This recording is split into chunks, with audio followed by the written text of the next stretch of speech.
bienvenue sur le blog qui te permettra d'améliorer ton français. Je me présente, je m'appelle Noélia, j'habite en France et j'enseigne le français aux hispanophones depuis 2015. Et depuis 2020, je le fais en ligne.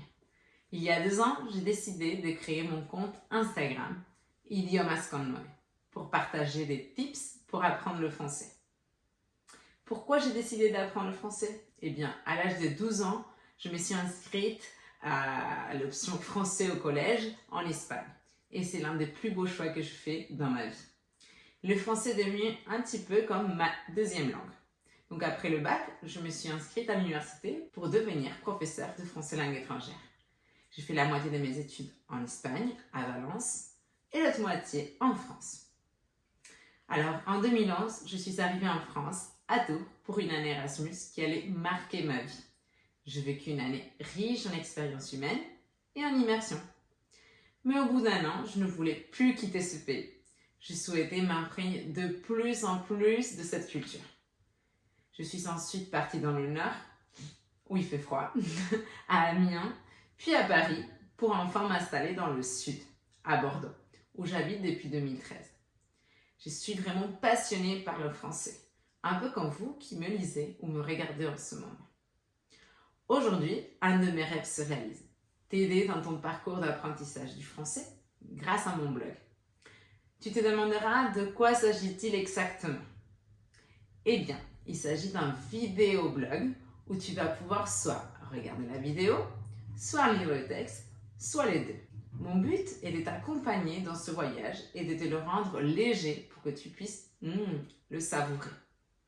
Tu trouveras des conseils, des stratégies, des recommandations, mais aussi des explications pour la langue, pour que tu apprennes en autonomie ou en complément de tes cours. Si tu commences à apprendre le français ou si tu l'apprends depuis longtemps, ce blog te sera utile car j'aborderai des sujets très variés. Des films à regarder, des podcasts à écouter, des journaux à lire, des jeux pour apprendre le vocabulaire, etc. Je finirai ce post avec quelques recommandations pour ceux qui commencent à apprendre le français. D'abord, n'aie pas peur de te tromper. La peur paralyse notre système et nous empêche d'avancer. Je te raconte une petite anecdote quand j'étais à l'université en Espagne. J'avais un camarade suisse qui me disait à chaque fois « Noélia, parle avec moi en français, comme ça tu pratiques. » Et moi, j'étais têtue. J'avais tellement peur de me tromper que cela m'empêchait de lui répondre en français. Je l'ai regretté longtemps. Tout ce qui t'empêche d'avancer, ignore-le. Ensuite, apprends des mots de la vie quotidienne. Tu peux commencer par mettre des post-it sur les objets à la maison par exemple.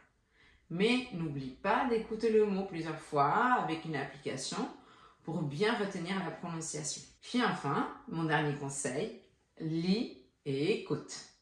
On doit d'abord comprendre avant de pouvoir parler.